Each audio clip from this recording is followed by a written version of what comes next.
Hello, everyone. Hello. Welcome back to my channel. I'm so happy to find you here, and I appreciate all the likes and shares and subscribes that you all have done. You know, I've gotten a common question about subscribing. So, subscribe. YouTube is free, just like Facebook and Instagram and all the other social media. You just click subscribe, and it's not like a paid subscription. So you just click subscribe, and I think it asks you the same basic questions that any other social media would ask you, and you can subscribe. And yes, I need your subscription. So, yeah. So please, I appreciate you. Today, I'd like to focus a topic on the workplace. As you know, as we know, and boy, do I know in my field of work, the workplace is changing drastically now. A lot is impacted by COVID, right? So, but even prior to COVID, there were, and there still is, currently five generations in the workplace. There's five generations in the workplace.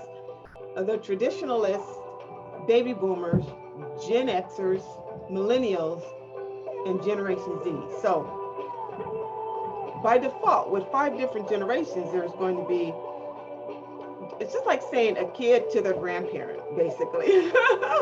And I don't want to do ageism, but that's what five generations is, because a generation is 10 years. So you have 50-year span right here. You have 50-year span. So by default, there is going to be a difference of points of views, a difference of opinions, a different way of how we do things, a different way of how we process information. And that's been the challenge in the workplace, certainly all that I could recall when I transitioned into this field. Yeah, I transitioned here. So let's just break them down. The traditionalists are individuals who definitely could retire right now. They have the age, they have the years of experience, they have the golden parachute, they have everything to just walk away. Some of them just haven't yet. Some of them are in the process. Some of them have delayed retirement because they enjoy work, but they definitely retirement ready. Baby boomers are right at that brink. Some of them are barely making the age for retirement, and other ones are creeping into it and are able. So they're in that more senior age category for retirement. And then we have Generation X, that's mostly, I believe it's 40, 50. So they're really the meat of the workplace, Generation X.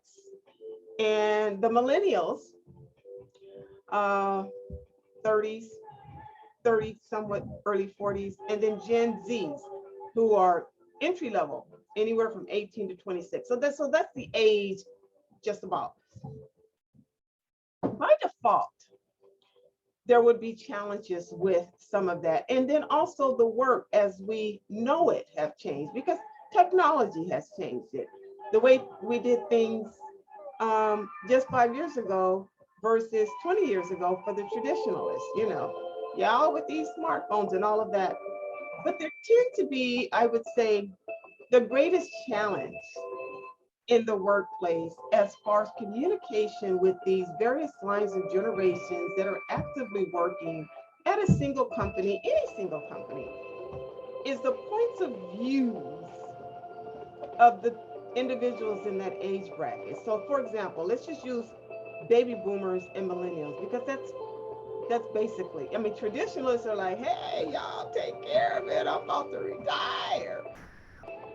And Generation Xers have somehow or another found a cozy place where, like, I'm gonna let y'all battle it. Generation Xers can understand millennials, but they can also understand baby boomers. And, I'm right in there with that. I'm right in there with that.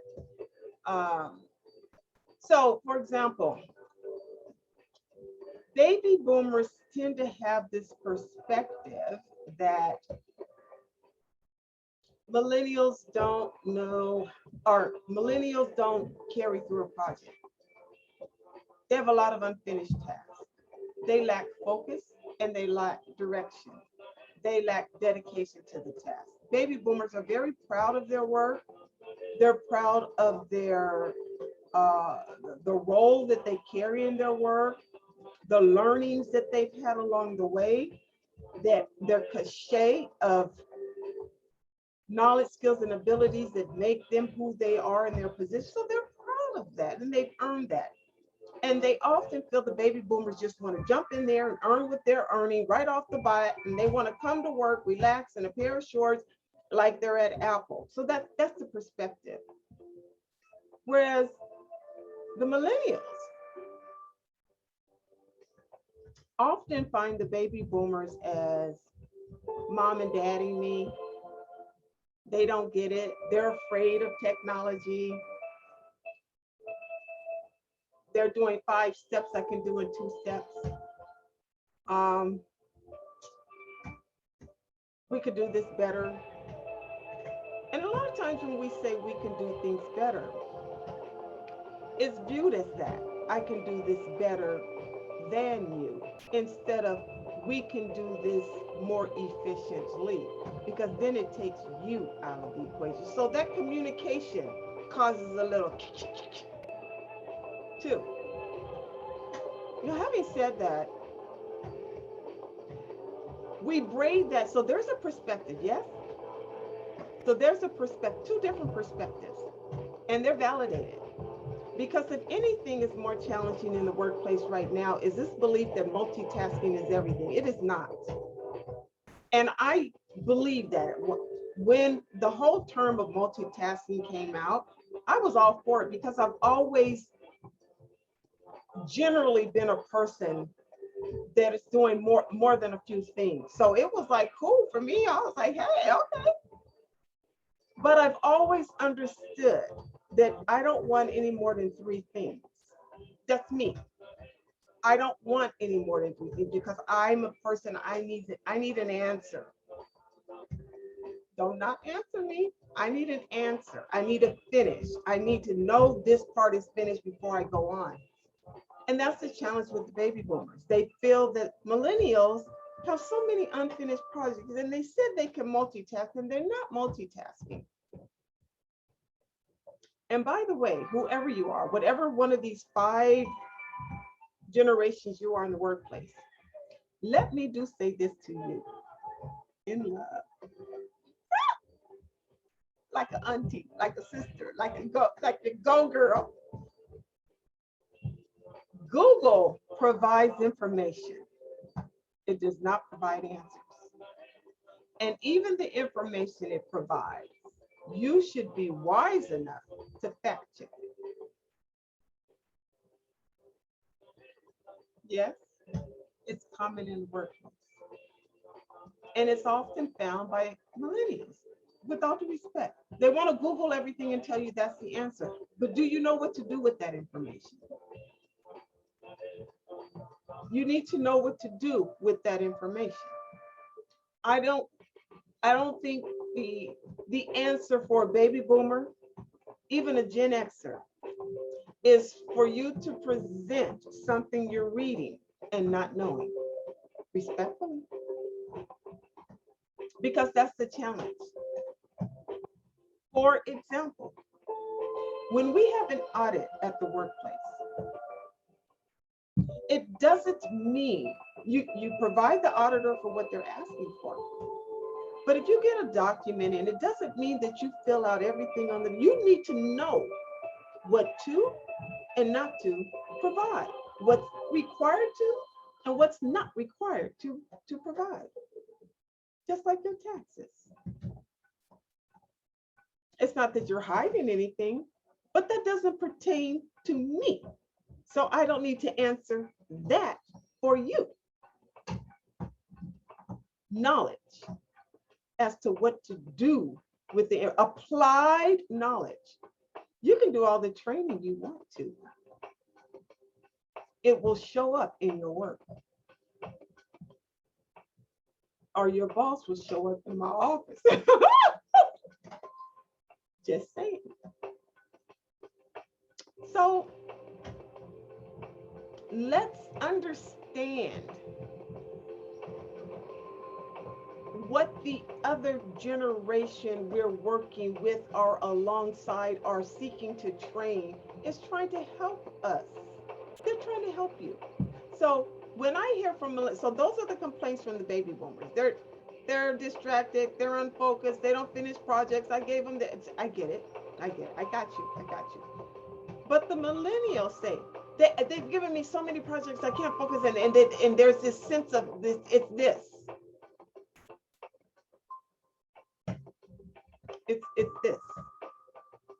and it's,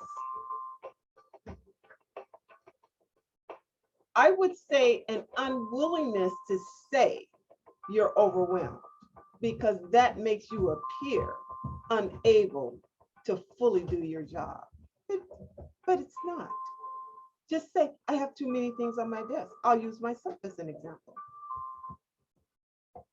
Right before COVID, we were going through, defining a mission statement or redefining what our mission was and all of that, okay? And my boss, like the biggest, like I'm dotted line. And he said, I want to invite, he said, I really like your input. And now everyone's there. I want you to be a part of this team. He wanted to put together a team. And I said, yeah, no, I don't want to. I did. I said, no, I don't want to. He said, but I want you to. So in other words, he was saying, no, this is an assignment for you. I want you to. And I pushed back and I said, I can't. I don't want to. I'm busy right now. At the time I was short-staffed. I had one person on maternity leave. I can't, and I don't want to. And I explained that to him, and he was like, oh, that makes a lot of sense. But he went on to say to me, when the pressure lifts a little for you, I do want you on this team, because you actually read, you actually study, you actually use a highlighter, and you walk in the room with a notebook. And I thought, so few people do that anymore. That's generational. But for me, it's how I work. I have too many things going on. Even a different highlighter color means something for me. I can look at the color and I know what that means. Oh yeah, I can look at the color and see, just glance down. I know what it is.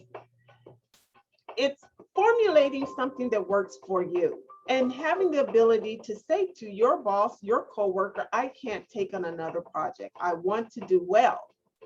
I can't take on another project right now. And hope they understand that.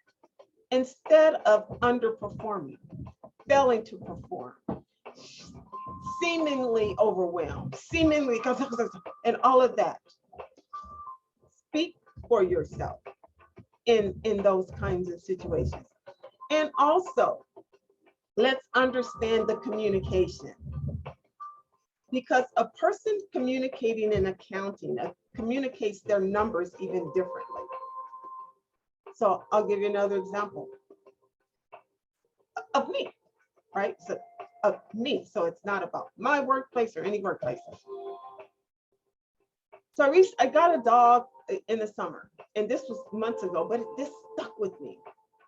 I was registering my dog Chip under my name. He came with his chip inserted and had the vet's information, my information, his everything. But I wanted it registered through the AKC, and I wanted it like any place else it could be registered, because I want my dog back if he get lost. So I called and they asked me for the number. So for example, I'll use this as an example. I gave the number that was on the tag, 972-40-6272. So the lady puts that in and she goes, that's not it. So I called where I got my dog and I said, this is the number. And she said, oh yeah, it's 972-40-6272. And I said, that's what I gave them. And they said, that's not it. So finally, we're going back and forth, back. I called again. We go back. Finally, I said, would you please call them? Would you please verify for me? So I read it back to her. number by number, what she gave me. 972406272. She said, that's it. I said, let's do it together. Because now I'm like, So she calls, and she calls AKC directly. The lady who works at the kennel I got my dog, to AKC directly.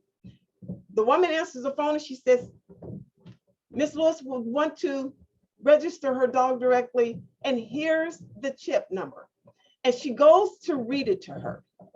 And I'm just like, 972. She says 972406272. And she said, okay, got it. I got it. And then she pulls up all my, she tells me my information. They had already done it. So I get off the phone with the AKC. I said, I gave her that number.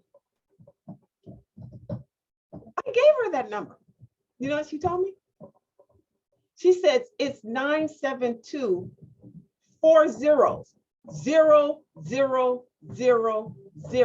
Oh,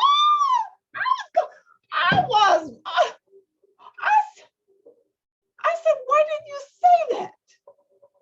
You mean to tell me it's 0000 instead of 40? I'm thinking it's 40, the number 4.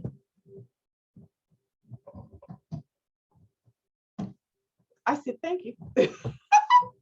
I got to go. That was enough for me. This is what I mean by communication. It can drive anybody stir crazy. I was raised in a way and trained in a way and schooled in a way that you read a number individually, not in a set. Because if you were going to do 40, meaning 0000, then 972 didn't have to be 9. You should have said 97 24 06 62. You said it that way. Then I probably even could have. I had no way of knowing or even thinking to ask it, because when I read it back to her as 40, she was thinking 000. I can't. This is the same challenge that's in the workplace, and it's driving everyone crazy. So some of the traditionalists are not unhappy that millennials may decide they don't want to come back to work now because of COVID and all of that. So the point of this talk, and I believe it'll be part 2, because I'm going over my time. I like to devote. I don't like to do too long a video. Is sometimes we have to do the extra step, because in this case, I just said, thank you very much. And I just was, okay, as long as I have my dog registered, I don't care. You got, the two of them spoke that language. They knew immediately when they said 4 zeros, they meant 0000. But I had no idea. I said 40. Another person didn't get it, and neither did I. So sometimes you just won't get each other. Baby boomers and millennials, you'll just be different, and that's okay too. And learn to work well together despite of, did you get what you want? Like in my case, I got my dog chip registered. Did you do that? Then let it rest. And I'll see you next time. Bye. I love you. Bye.